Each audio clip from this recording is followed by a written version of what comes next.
What is up, my fellow emo, pop, punk, metalcore music lovers? Matrix here, and you are locked into the Matrix Music Review Podcast, the only place to get your alt-rock scene music fix and the best place to discover your new favorite band. We are back, and I know it's been a while, I know it's been a minute, so let me explain what happened here. Because the last time I released a podcast, we had released a couple in a row, and I was hell-bent on getting some more content out quick. Well, life got in the way. So, right after I released that Thornhill episode about their new album, we had a death in the family, so unfortunately we had to take care of that for a little bit, and then immediately after that was done and I was ready to start recording, I got sick with a pretty nasty and rockin' sinus infection. It's been about a month since I've been able to record or even talk in a normal fashion because my voice was just shot. So we are fully back. We are fully ready to go. I did not stop writing content that entire time I was down. I was still listening to stuff, still writing podcasts, so I have a bunch of shit to get through. But that's not why we're here today. We're not here today to do album reviews. We're not here to talk about anything new going on out in the scene. Today, I am here to give you a Warped Tour wrap-up. Warped Tour was this past weekend. I had the privilege of being there for both days, all day, to kind of check everything out, be a part of this 30th anniversary celebration, and just see if Warped is really back. So, how we're going to run through this episode is I'm going to give you a breakdown immediately of what the layout was. I'm going to give you a breakdown of day one. I'm going to give you a breakdown of day two. And then I'm going to give you what went wrong, what went right. And at the end, then we'll talk about what we see for the future. But before we start, as always, all the links to everything you need from me are in the description of this episode. Twitter, Instagram, TikTok, at Matrix Music Review. Instagram is the best place to follow along and stay up to date on all the new happenings, all the new shows that are being announced, all the new tours that are being announced, and stay up to date with the playlist, Control-Alt-Save, over on Spotify. Add that to your library. If you are listening on Apple Music or Spotify, leave a 5-star review, leave me a comment, let me know how I'm doing, let me know if there's anything that, once we start getting into the review episodes and catching up, if there's anything that I missed that you want me to review, send me that, and I'll be more than happy to take a look at that. And with that, let's jump right into Warped Tour. So 30th anniversary of the Vans Warped Tour, something that people have been clamoring for. They've wanted it back, and we got it back, albeit in a little bit of a different format. Obviously, we get it back in a 2-day festival-like format, I will say, but most of the bands are the same. We got a good mix of old with new, and day one starts out with the layout of the venue. So, in DC, we were at the old RFK Stadium, and basically we were in the parking lot. So, when you walk through this venue, you go in, the security check. Security was pretty chill the entire time. At least for me, I didn't have any issues with security. And once you get in, you got your 21 plus wristband. There's a little drink stand right there that you could get a drink at before you walk around and under the tunnel into what ends up being the festival grounds. So, as you're walking in, on the left-hand side, you have drink stands, food stands, all of the above, and off to your right, you have two stages. You have the Ghost stage and you have the Beatbox stage, two of the sponsors of the event. The Ghost and the Beatbox stage are what I would say were like middle-size stages. They were stages that had bands like Bowling for Soup, The Word Alive, Seosin, all those different types of bands that performed on that stage. Now, if you're standing in front of those two stages and you want to leave and exit out that way, if you go out towards the back, basically you have two options. If you go out the left side, which would have been the Ghost side, I believe, and I could be fucking this up, but it could be the Ghost side. If you're going out the left side stage, you can go up that side, which now it's on your right side. And as you walk along, on your right, you have some bathrooms. along with the Warped Unplugged stage, which was just a very tiny little tent that had a lot of acoustic sets going on throughout the day. And then also along that side, you got to the Phineas and Ferb experience. Now, being fully transparent here, I did not go to the Phineas and Ferb exhibit. The lines were incredibly long the entire day, and I was there to check out most of the bands. I was trying to get to as many as I could, so I felt like I didn't have time to go and stand in line for Phineas and Ferb. But from everything I've seen, everything I've heard, that was an amazing time, and it was definitely one of the more unique things about Warped Tour this time around. Now, let's say you come out of the beatbox side on that left-hand side. If you go up the left-hand side, you had a food tent right there, and in the middle of all of this is a line of merch tents. So a couple of different bands had merch tents kind of lined up there in what they called Artist Alley, and then you had the food tents on the left. Now, if you push back over on the left-hand side on that walkway where you were coming in at, if you keep going up, you eventually end up in what I'm going to consider the main concourse area, which is the main center hub. Main center hub, right smack in the center of everything, you have the food tent that people were sitting under, as well as off to the left-hand side, you had your water refill stations for your one reusable bottle that you could bring in empty. And then right in front of you, you also had the Vans left foot and the Vans right foot stage. These were your main stages where you had acts like MGK, Avril Lavigne, All Time Low, and others performing throughout the 2-day experience. Now, off to the side of the Vans right foot stage, if you come out of the VIP section right over there, that's where the inflatable stood. The inflatable was pretty cool to see and pretty cool to have back. As somebody that never got to experience Warped Tour back in its prime, I really appreciated the authenticity of the inflatable. This is not to say that I did not use the Warped Tour Reddit thread to know what the set times were earlier as I was metroing in, because I was trying to get a game plan together and see how bad my legs were going to hurt at the end of the day, but it was definitely cool to see the inflatable. Right back behind the inflatable and just off to the back end of the Vans right foot stage was the vert ramp for skating. So they had a couple of skate demos throughout the day. A lot of cool skaters there. I didn't see much or watch a full demonstration, but I definitely got to see skaters going up and down and doing tricks while I was wandering around looking for the next show to go to. So on the other side of that skate ramp, you go back into the back corner of the venue. And this was probably the area that I spent the most time in, just because it was an area that for the most part was kind of, I don't want to say forgotten, but it was definitely one that was not as crowded at times, and it was a good place to go and still be able to hear some music, but not feel like you were in the crowd of things. So this was the back end of the venue where we had some more artist merch tents. We also had a meet and greet tent where Warped actually set up meet and greets with several different bands. I've seen Simple Plan there. I saw Games We Play was there.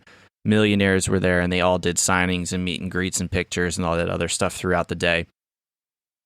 They also had the vendor alley back there as well with Emo's Not Dead and the Kyle Pavone Foundation. All those different things were back there as well.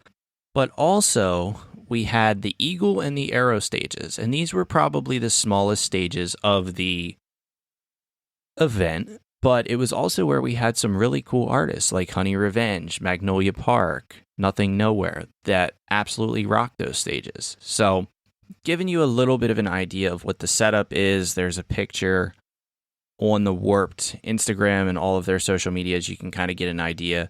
I probably did not do a great job explaining it, but in my head, it makes sense how we had everything set up there. And then we're going to jump into what day one was. So day one, as soon as you arrive, walked right up to the main concourse area to get an idea of who was playing, and it was Slideways.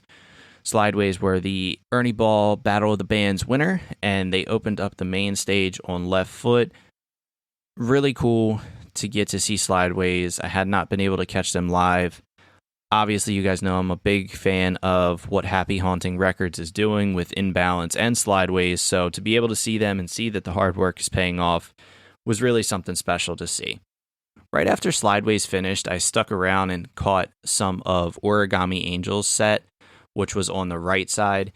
And a lot of the times when I was doing a lot of traveling back and forth between stages, one of the things that I did was if a band was playing on the right side, I more or less hung on the left side because there weren't as many people there, and I still had a fantastic view of what was going on. And that made traveling a lot easier as opposed to being smack in the center of a pit trying to maneuver my way out. After Origami Angel, I head back to the beatbox stage to catch the end of Gideon's set and be prepped for Rain City Drive set over on the Ghost side. For reference, if it wasn't super crowded, you could probably make the walk between Vans Left and main stage back to beatbox and Ghost within, I would say, 2-3 minutes if you're moving along at a good pace. And so you didn't have to like run out of things unless you were like dead set on being right at the front. So back at beatbox and Ghost, Gideon was actually very surprising. It was not a set that I really anticipated watching just because I didn't think I was going to have a lot of time to do it, but was really impressed with the energy that Gideon brought. It was really...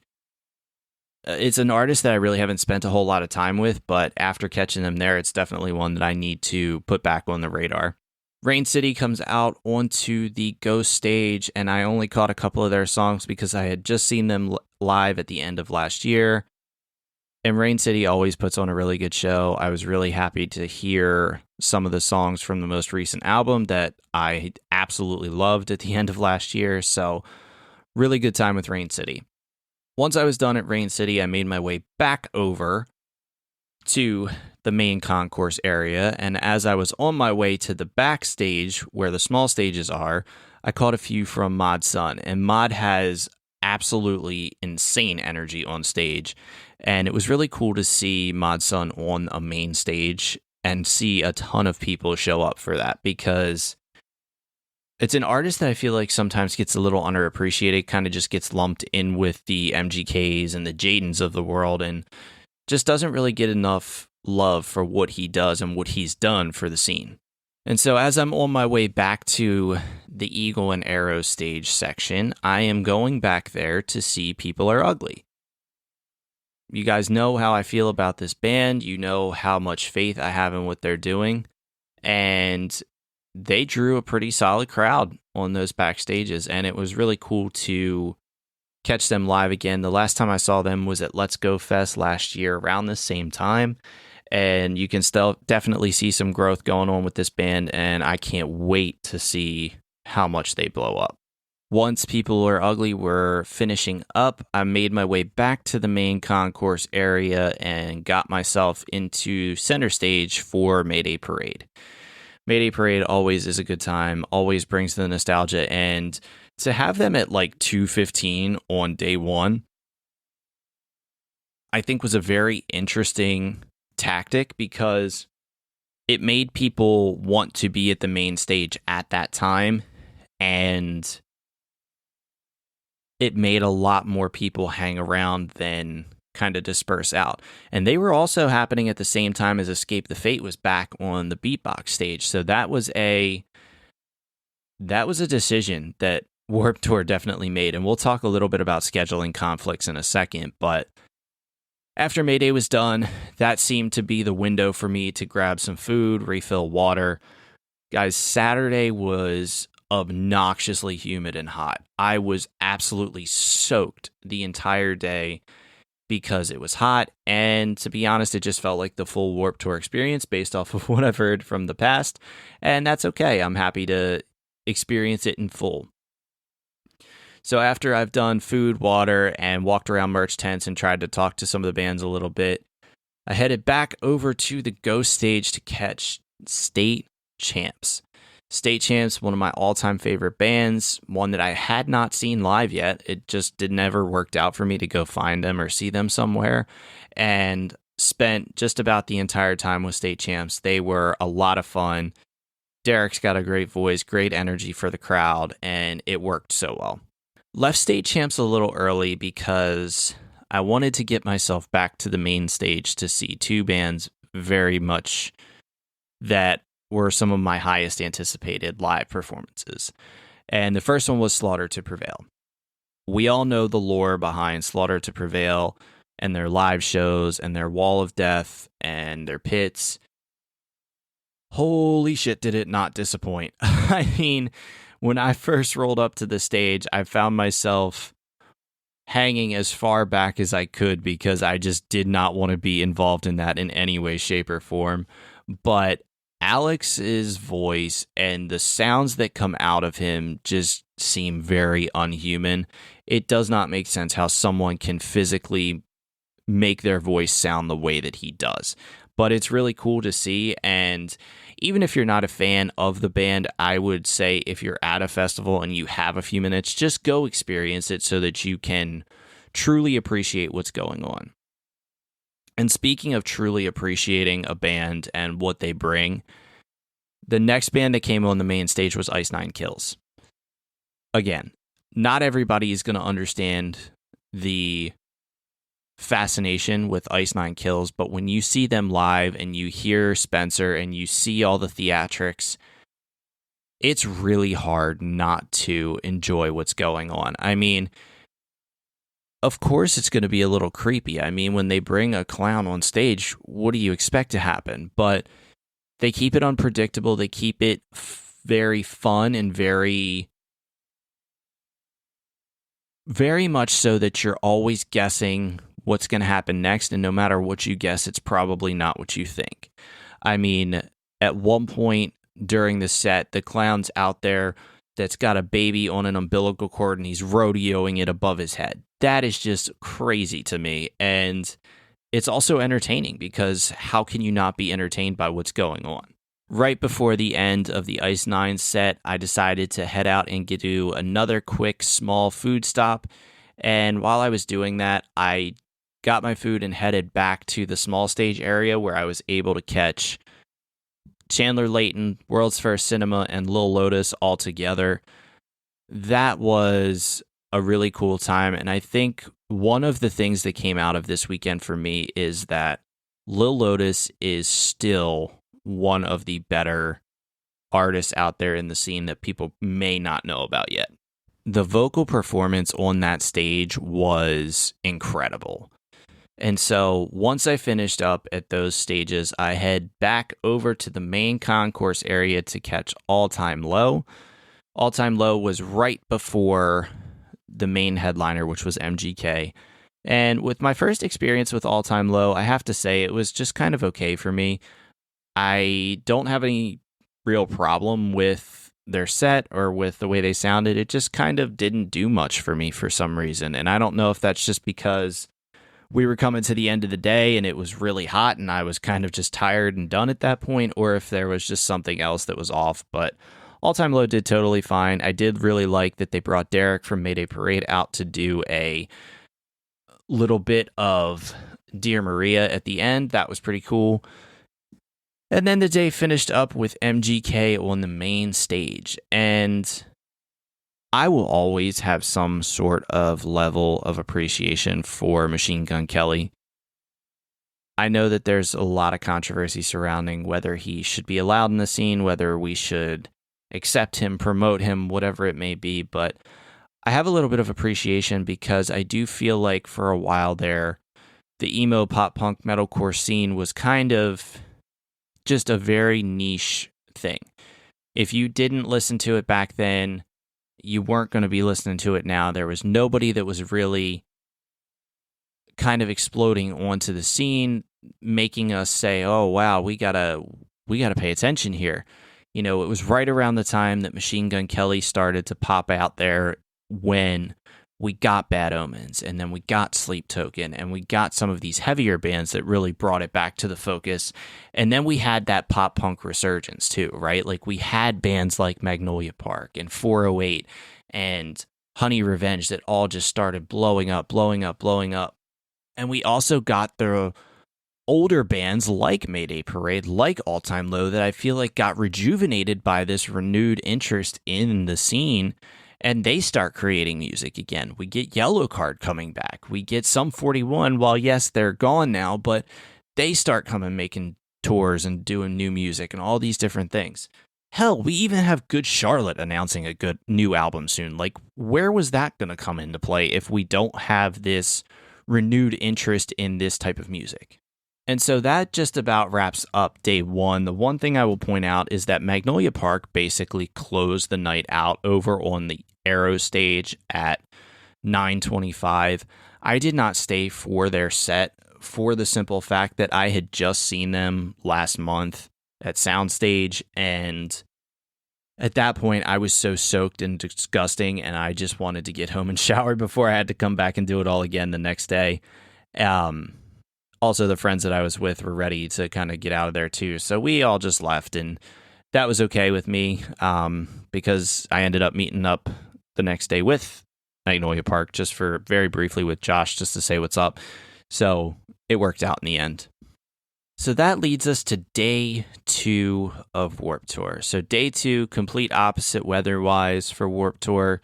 Instead of hot and like 85 degrees, we have cloudy and like 70s, which is beautiful, but later in the night it rains, and while it rains, it produces one of the coolest experiences of my life.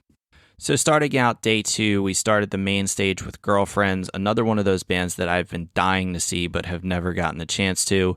They were really fun. They were really cool. Excited to hear the new album that's coming out later this year that they talked about. And day 2, I stayed at the main stage basically the very beginning of the day for everything. So after Girlfriends was done, looked over to the other side for Knuckle Puck. That set was awesome. And then looked back over to where I was standing at the main stage for We the Kings. We the Kings, another one of those nostalgic early 2000s bands that right around that 115, 130 mark, which is where their set list was, it was perfect timing to kind of draw everybody in and get the nostalgia going and get the energy kind of pumped up before moving into the next part of the day. After We the Kings are done, I take my food break and go back to the Eagle Arrow stage areas to catch just a very tiny bit of Jacob's Castle and then walk around the merch tents. I got to be able to say what's up to Josh from Magnolia Park, got to say what's up to a couple other people, and see a very little bit of the skate demos that were going on. And then after that, I headed back over on my way to the beatbox stage. I stopped and caught a song or two from the Wonder Years at main stage, and then headed back over to beatbox to see The Word Alive. So The Word Alive is a band that I've been really wanting to check out. I caught a couple of songs for them. They sounded pretty good. I'm excited because they are in Baltimore next month, I guess. Maybe this month. I don't remember. They're in here sometime soon doing a tour, and I'm going to try to check them out. And then once we were done with The Word Alive, I headed back over to the small stages. I caught the last song from Suicide Machine before I caught the very beginning, probably 4 or 5 songs from 408 on the Eagle side. 408 is a band that you guys know I've been touting since the start of this podcast 3 years ago. I am so excited for them that they're getting to play all 3 stops on Warped Tour. I think that is going to be massive for them in terms of growing their audience and just growing the appreciation for this band. And they absolutely killed it out there. Left the 408 set and went back over to main stage to catch Hawthorne Heights. Hawthorne Heights, what else is there to say other than they know how to perform, they know how to keep the fans happy, they know how to do the songs that they need to do. I mean, there's nothing you can say about Hawthorne at this point. After I was done at Hawthorne, I headed back over to the small stage area to catch 2 songs from Games We Play. Seen Games We Play a few times now, but felt like I still wanted to catch a song or two and see what type of energy they had, and they still have the same energy, the same exact feel as I've had the past 2 times with them. So that was awesome. And then once I left there, on my way back over to the Ghost beatbox stage, I stopped and caught a song from Dance Hall Crashers, a band that I had like 0 familiarity with, but they were really cool to check out. I had a lot of fun with them. And then I got back over to those stages at Beatbox and Ghost for Swaco and Seosin. Swaco's set is one of the craziest things that I saw throughout that entire weekend. You will see online, on TikTok, on Reels, whatever, the crowd surfing with the coffin board in the crowd. That was incredible. I was probably 20 feet from where the coffin board was actually coming to, and he made it a good 20, 30 yards out into the crowd before he said, "Take me back." So really impressive. He didn't fall once. Nobody dropped him. It was great. And that just goes to show the effort that really went into that set. I don't really think I need to say much about how Seosin performed. I think we all know that Seosin performs extremely well every time they do, so I'm not going to even mention that. And so once Seosin had gotten through a couple of songs, I made my way back over to the smaller stage area where I was looking forward to seeing Honey Revenge. This is the first time that I can say when I got back over to that area, I could barely get in because this area was jam-packed all for Honey Revenge. And it was amazing. It was amazing to see how fast they have grown into such a popular band. And they were on that stage, and they could have been on the medium-sized stage. Hell, they probably could have even been on the main stage and drew that much of a crowd because it was that many people back there. Devin sounds great vocally, and I just can't say enough about Honey Revenge and how good they are. After the Honey Revenge set, I went back over to the main stage area to catch the final few songs from the Boys Like Girls set, and they were really impressive. I was not sure how I was going to feel about them or even feel about their set, but it was so good. After the Boys Like Girls set, I popped back over to the small section just to catch a song or two from Beauty School Dropout, another band that I was just trying to catch something from when I could, before I headed back to the Ghost stage for Bowling for Soup. And if we're being honest, I think just based off of what I could tell, this was the biggest crowd of the weekend for a set. I don't know what was behind me for Simple Plan. I don't know what was behind me for All Time Low, but I know what I saw for Bowling for Soup, and it was absolutely massive. I caught a couple of the beginning of their songs, and then I wanted to get myself back over to the smaller stage to catch some of Nothing Nowhere. And so I caught a couple of tracks from Nothing Nowhere. I got myself some food before I was getting ready to end the day, and I decided I was going to try to get myself back over to Bowling for Soup, and it was all the way back into the merch tents. That's how many people were there. And so that was pretty incredible to see that Bowling for Soup can still draw a crowd like that. The final act of Warped Tour, at least for me, was getting into the main stage right in the middle for Simple Plan and then Avril Lavigne. Simple Plan has probably been my number one band growing up, and to be able to experience them in this atmosphere was incredible. Right as Simple Plan came on, the rain started to come down, and if you follow me on Instagram, you probably saw some of the videos from that set, and to be in a pit where there's rain coming down and everybody around you is feeling the same way that you are, and Simple Plan is up on stage playing I'm Just a Kid. I mean, it's really hard for me to describe because it's just not something that you would expect to have an impact like that on you. And I was just kind of in shock at how cool of a moment and how cool of an experience that whole thing was. And then we ended the night with Avril Lavigne. Avril is royalty in this scene. And so no matter what's going on, no matter how she sounds, no matter what kind of a performance she gives, she is royalty. It's amazing to see her up there and hear what she's doing. Pretty cool moment when she brings out Derek Whibley from Sum 41 to do In Too Deep. Absolutely incredible to see that. Even more so knowing that they used to be married. That's just a really cool thing to see that they're still cool enough to be able to perform together and do all these different things. And with that, that's the 2-day recap of my Warped Tour experience. If anybody's wondering, we had 20,000 steps on day 1 and about 22,000 on day 2. If you think that I did a lot of back and forth, well, you're right. I did. I did a ton of back and forth. I tried to catch as much as I physically could. There were still bands that I did not catch that I wanted to catch. I didn't see Escape the Fate. I didn't see Miss May I didn't see Senses Fail. I didn't see Scene Queen. I didn't see Cliff Diver. There were just some that I had to make those sacrifices. And that leads into the next little segment here of what were the problems at Warped Tour. And one of them was just band overlap. Now, it's Warped Tour. It's a festival. Overlap's going to happen. There is nothing that you can do about it. It was just kind of shitty for me because I wasn't able to see some of those bands that I really wanted to. And even some of the ones that I did see, I had to sacrifice time with them to be able to catch somebody else. So if you're going to Long Beach or if you're going to Orlando, just keep in mind that you're going to have to make those sacrifices, and just know that ahead of time before you go into it, and it'll make it a little bit easier.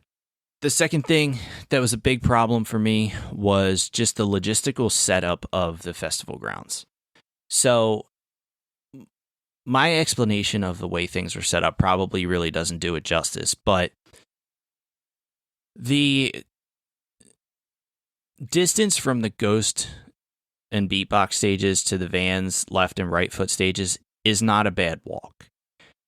It is a bad walk when you can't move because people are watching skate demos, they're in line for Phineas and Ferb, and they're in line for merch tent meet and greets, and you can't tell where those lines start and where the crowd ends from the other stage. That happened to me quite a few times because they had several instances where there was a big crowd at Van's right foot, and then there was also a skate demo going on at the same time. So you had people standing staring at the skate ramp, and then you had people standing looking at the main stage, and you were trying to figure out, all right, where can I go to kind of get away from this?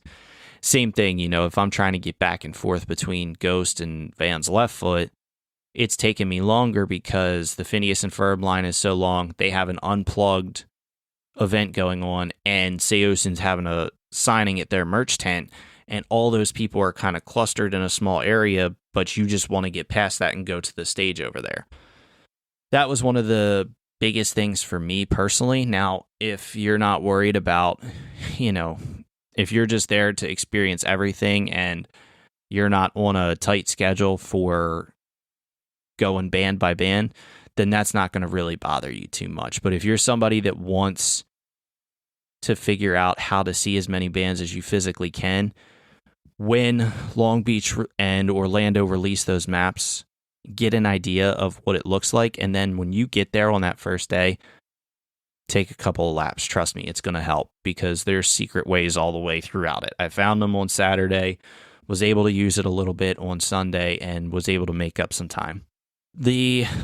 One of the other problems was the lack of seating, and everybody's going to say there's lack of seating, but I think in this instance, it almost became a little too much because what ended up happening was people made their own locations to sit, and then that made it difficult for the foot traffic to kind of get around.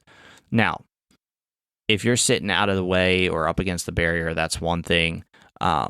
But we did have a lot of people just kind of smack in the middle of things, and that's what I know I heard a lot of people frustrated about. And there's nothing really that you can do about that.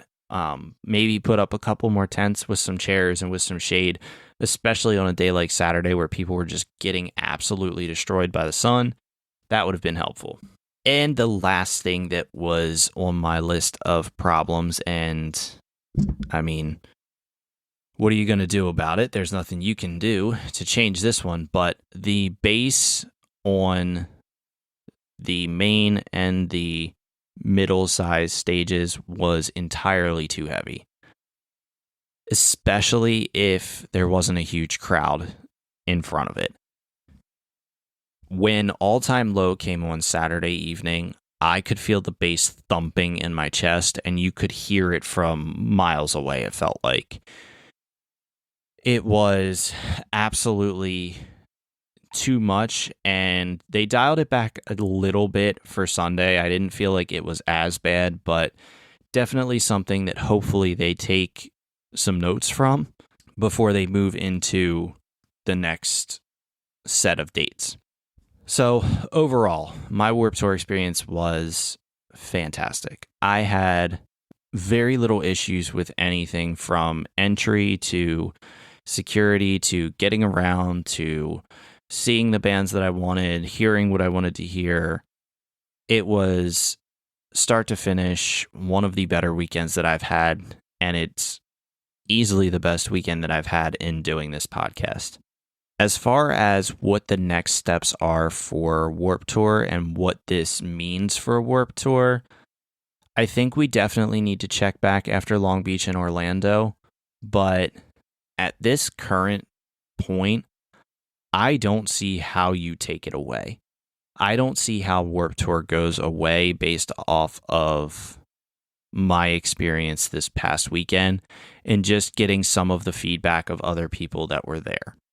When we look at the pricing of things, now, I'm talking pricing prior to it selling out, pricing prior to different tiers. If you just got a general admission tier 1 2-day pass, you paid probably somewhere between $100 and $110. $110 for 2 days worth of bands, about 100 bands total, and all those different experiences. That's pretty well worth it, if you ask me. It's never going to get back to, 3 canned food items and $5 or whatever.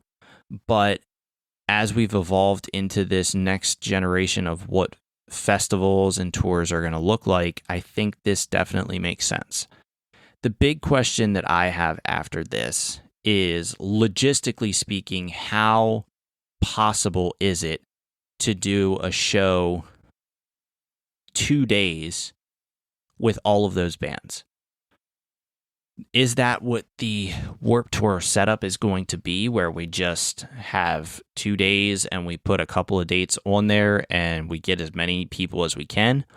Or do we do 1-day festivals and, we try to do, 3 or 4 dates in June, 3 or 4 in July, and then 3 or 4 in August, and try to add some more up-and-coming bands, add some more, smaller bands, smaller things to make it a little bit easier. I don't know. I don't know if that's the answer or not, but I'm really interested to see what comes out of this.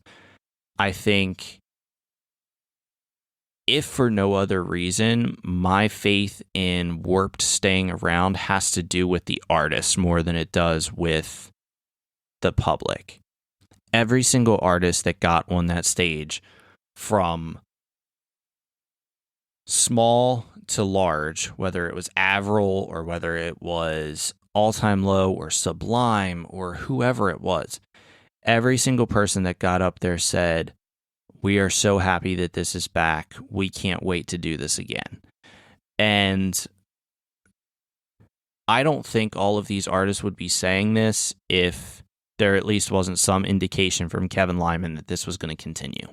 So if you were on the fence about whether or not to go to Warped Tour, if you're thinking maybe you might want to go check it out in Long Beach or Orlando, do yourself a favor, figure out a way to make it happen. I promise you it is well worth the time, the energy, the leg aches, the knee aches, the back aches. It's worth it all, okay? It's absolutely worth your time. The bands are incredible. The experiences are incredible.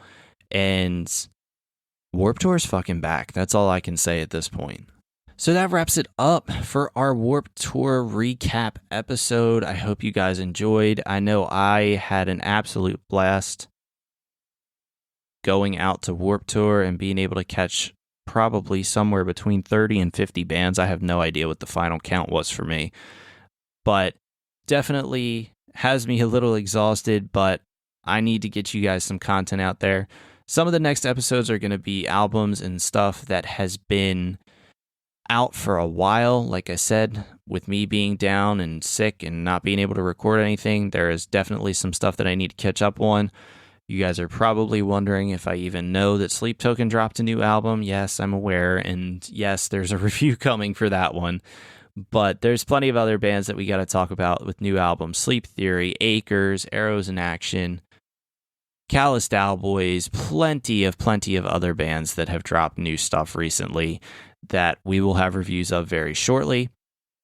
So with that, I'm going to get out of here, and I will see you guys very soon with more music, more reviews, and your new favorite band coming up soon. See you next time.